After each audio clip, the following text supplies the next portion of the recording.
선생님, 안녕하세요. 뭐야, 본인만 마스크 써서 반칙 아니야? 저는 유튜버가 아니니까. 그, 현대차 생산직 엄청 인기가 네, 많잖아요. 지금 막 채용 네, 사이트 마비될 정도로 막 난리가 나고, 저희 라이브도 이제 꽤 많은 분들이 이제 보셨는데, 또 막 네, 그런 얘기가 있잖아요.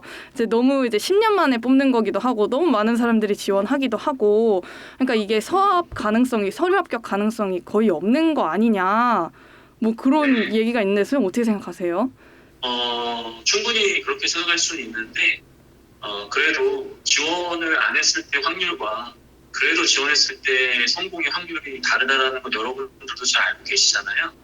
그래서 일단은 그 경우의 수를 다 따져봐야 되겠지만, 뭐 장밋빛까지는 아니더라도 그래도 있는 가능성을 여러분들이 걷어차갈 필요는 없지 않을까, 또 그런 생각이 들긴 합니다. 이번에 또 무슨 고졸이든 대졸이든 스펙 상관없이 또 뽑는다고 하는데, 이게 네. 진짜 아무나 지원이 가능한 걸까요? 지원은 뭐 아무나 가능하죠. 여러분들이 아무나는 아니잖아요. 그죠? 지금 뭐 이렇게 고민을 하고 있고 그동안 정규 교육과정도 잘 이수하셨을 거고 또 현차에서 요구하는 지원 자격에는 최소한 충족이 되기 때문에 지원을 고려할 정도라면 이미 여러분들은 아무나는 아니에요. 그래서 아무튼. 본인을 이렇게 낮게 보지 말아라고 말씀을 좀 드리고 싶네요. 그러면은 어떤 전공이신 분들이 좀 유리할까요? 현대차 생산직에는? 뭐 여러분들이 다 알고 있는 내용일 것 같기도 해요. 뭐 기계과 전공이라든지, 그다음에 뭐 전자 쪽, 그다음에 용접, 그다음에 뭐 우리가 알고 있는 컴공, 뭐 이런 분야가 폭넓게 뭐 무대를 받을 수 있다고 보여지긴 하는데 지원 자격에 이러한 전공에 대한 부분을 명시하지 않았잖아요. 그렇기 때문에 뭐 어떤 전공이다라고 해가지고 더욱더 가산점을 얻는다, 저는 그렇게 생각하지는 않아요. 근데 지금 취업 공고에 나와 있는 관련된 자격증을 소유하고 있는 분들은 가산점을 주겠다라는 사인을 보내주셨기 때문에 그런 측면에 있어서 여러분들이 뭐 전공자인데 가산점 될 수 있는 자격증이 없다.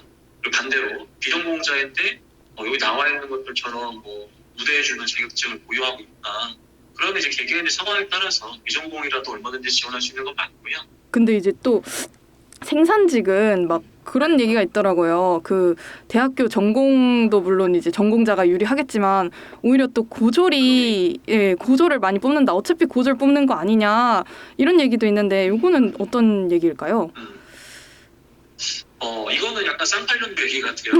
그래서 과거에는 뭐 생산직을 채용할 때 고졸 출신들 선호했고, 근데 지금은 시대가 많이 바뀌었잖아요. 이 학력도 굉장히 인플레이션이 됐고, 10년 전에는 뭐 예를 든다면은 대졸자인데 가가지고 뭐 단순 업무하면 거기 현타 보는 거 아니냐, 뭐 이렇게 이야기를 많이 하시지만 지금은 상황이 굉장히 변했어요. 뭐 생산직에 대한 어떠한 사회적인 인식도 그렇고 또 대졸자들도 본인의 어떤 학력에 의해서 할 수 있는 일이 제한되었다라는 그런 사고를 굉장히 내려놓았기 때문에 이 기업 관점에서도 이제 우려했던 그런 리스크들이 제거된 만큼 대졸자를 안 뽑을 이유는 없어요. 이 과정에서 오히려 지금 고졸자들은 야, 이거 이번에 다 대졸자 뽑는 거 아니냐 이렇게 경계하고 있고요. 대졸자들은 고졸 뽑는 거 아니냐 서로 경계하고 있는데 그거 고민할 시간에 그냥 빨리 지원해라. 그냥 써라. 아니 근데 쓰고 싶어도 첫 질문을 보니까 첫 질문부터 뭐 내가 모빌리티 기술 인력이라고 생각하는 이유 뭐 이렇게 쓰라고 하는데 뭐 저 같은 이제 비전공자나 이제 문순이 친구들은 이거 대체 어떻게 풀어가야 되나 싶거든요. 이거 어떻게 풀어가야 맞아요. 될까요? 네, 일단 이 항목은 전공자라고 하더라도 작성하기가 어려운 부분이 있어요. 그래서 뭐 비전공자라든지 우리 저주받은 저처럼 이제 어문 전공자들 당황해하지 마시고요. 저는 항상 그렇게 얘기하거든요. 남들이 가지고 있는 걸 내가 가지고 있지 않다. 자, 그러면 내가 이길 수 있는 전쟁터를 바꿔야 되거든요. 근데 지금 비전공자들은 이길 수 없는 전쟁터에 가가지고 승부를 걸려고 하시는데 이건 당연히 좋은 방법이 아니겠죠. 그래서 제가 얼마 전에 모빌리티 기술 인력 관련해서 관련해서 경험이라든지 지식, 전공 분야인 분들이 접근할 수 있는 방법과 그리고 또 비전공자라고 한다면 말 그대로 뭐랄까 다르게 접근할 수 있는 부분들을 풀어놨는데 그 영상이 나름 또 인기가 있다 보니까 이렇게 제가 아마 유튜브 촬영 역사상 처음으로 화상으로 이렇게 긴급하게 이렇게 진행하는 것 같거든요. 네네. 그래서 그 영상을 보면은 일단 더 도움이 되지 않으실까라는 말씀을 드리고 싶네요. 그 영상에 혹시 이제 포인트가 있다면 그러면 이제 비전공자들도 좀 그 1번 문항을 풀어낼 수 있는 그런 방법이 녹여져 있다고 생각하면 될까요? 거기에 방법이 나와 있는데 그 방법을 적용할 수 있는 분들이 있을 거고 또 그 방법을 알면서도 적용할 수 없는 분들이 계실 거예요. 왜 그러냐면은 제가 좀 당부드리고 싶은 것 중에 하나가 선생님 제가 생산직에 대해서 깊이 있게 고민을 하지 못했고 최근에 이게 좀 약간 이슈가 되다 보니까 제가 좀 단기간에 좀 알아봤는데 그래도 제가 비전공자지만 성향에도 맞을 것 같고 향후에 이 분야에서 정말 일을 해보고 싶은 마음이 있습니다. 자, 그런 분들이라면 적극적으로 이제 지원을 해주셔야 돼요.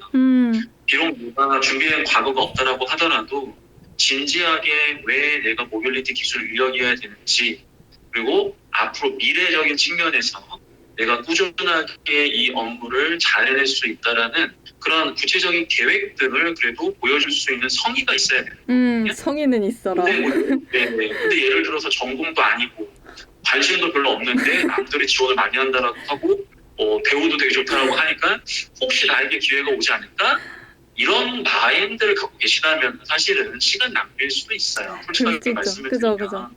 그래서 역량을 갖고 있느냐, 전공자냐 그런 걸 얘기하고 싶은 게 아니라 내가 부족하다라고 하더라도 정말 진지하게 이 짧은 시간 동안에 유튜브에 있는 내용이라든지 책이라든지 현직자 인터뷰라든지 이런 여러 가지 측면들을 고려했을 때 내가 그래도 향후에 이 업무를 배웠을 때 잘해낼 수 있고 또 그 안에서 성취감도 느낄 수 있고 의미가 있다라는 확신이 드시는 분들은 저는 오히려 그런 부분들을 진솔하게 담아가지고 본인이 갖고 있는 어떤 강점에 대한 부분을 왜 이 생산직 업무에 필요한 것인지를 연결하셔가지고 평가를 맡길 것 같아요. 본인이 안 된다고 생각하지 마시고 적극적으로 본인이 갖고 있는 이런 진정성들을 좀 모아가지고 해주시는 게 최고의 방법은 아니지만 충분히 차선책이 될 수 있다. 그 말씀을 드리고 싶은 거죠.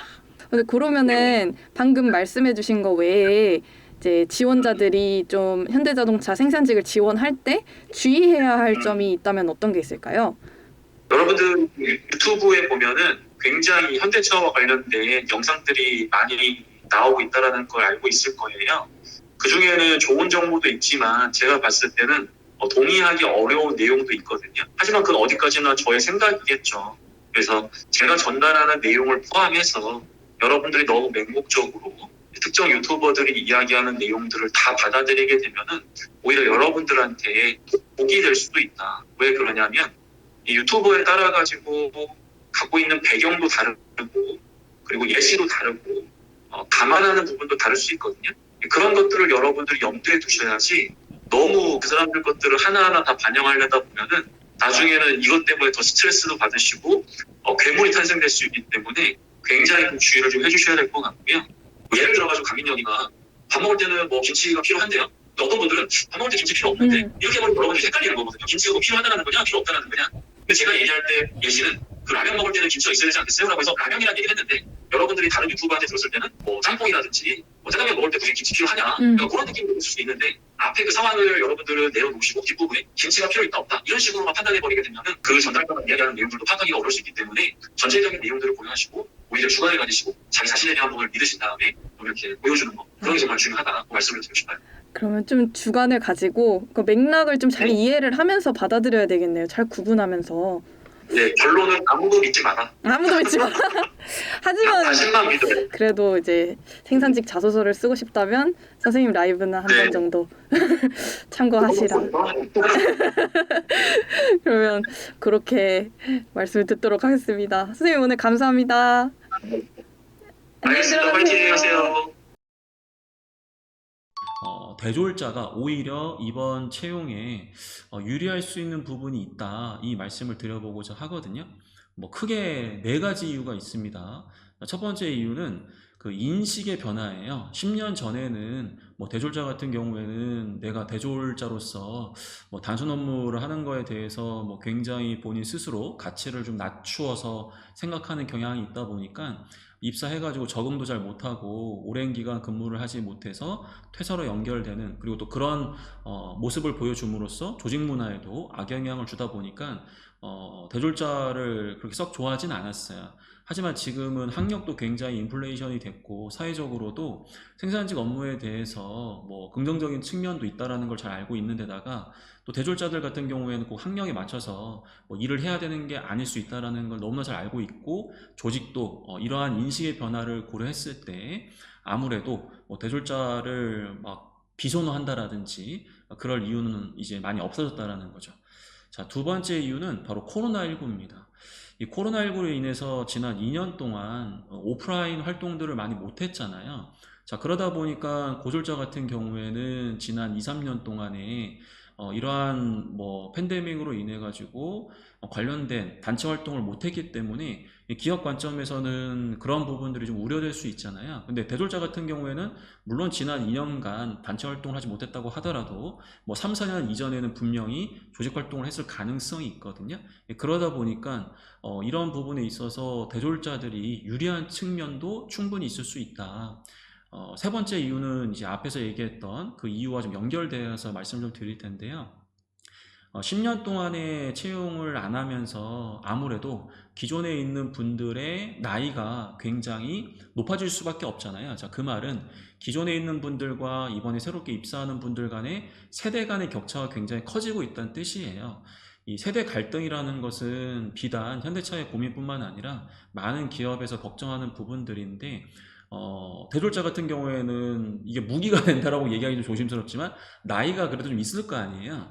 그런 측면이 오히려 지금 좀 허리가 없는 이 현대자동차의 생산직의 상황에 비춰 봤을 때 충분히 그런 부분들도 조직에서 염두에 두고 채용할 가능성이 있어요. 그래서 세 번째 이유는 결국 대졸자들이 나이에 대한 부분으로 인해서 기존에 있는 분들과 소통을 좀 잘 해낼 수 있는 약간 그런 측면이 있다. 자, 그리고 마지막 측면은 사업적인 관점으로 접근을 해주셔야 되거든요. 물론 지금은 당연히 이제 내연 기관의 어떤 라인들이 또 굉장히 중요하고 주요 이제 매출의 많은 측면을 차지하고 있기 때문에 그 부분이 정말 중요한 건 맞거든요. 하지만 미래 관점으로 우리가 봤을 때 뭐 전기차라든지 다양한 모빌리티의 어떤 변화로 인해서 좀 더 능동적이고 새로운 분야를 학습할 수 있는 학습력이 요구된단 말이에요. 자, 그러한 측면에서 아무래도 대졸자들이 그러한 부분에 있어서 장점이 있을 수 있다. 기업이 여러분들을 채용하는 이유는 물론 현 상황에서 여러분들이 조기 전력화를 통해 가지고 이 사업 목표를 달성하는 것도 굉장히 중요하긴 하거든요. 근데 좀 더 장기적인 관점에서 향후에 있을 큰 변화에 과연 이번에 채용하는 인력들이 좀 적절하게 이렇게 적응할 수 있을까, 그런 부분들도 감안해야 되기 때문에 대졸자에 대한 니즈가 분명히 있을 수 있다는 걸 여러분들한테 말씀을 좀 드리고 싶습니다. 선생님, 그러면 고졸자는 다 불리한 건가요? 그런 건 아니에요. 고졸자는 전통적으로 갖고 있는 그런 강점들에 대해서는 제가 따로 얘기하지 않더라도 여러분들이 잘 알고 있을 거라고 생각이 들어서 일단 대졸 지원자들 중에서 좀 걱정하는 부분들이 있을 것 같아서 이 부분에 대해서 말씀 한번 드려봤습니다.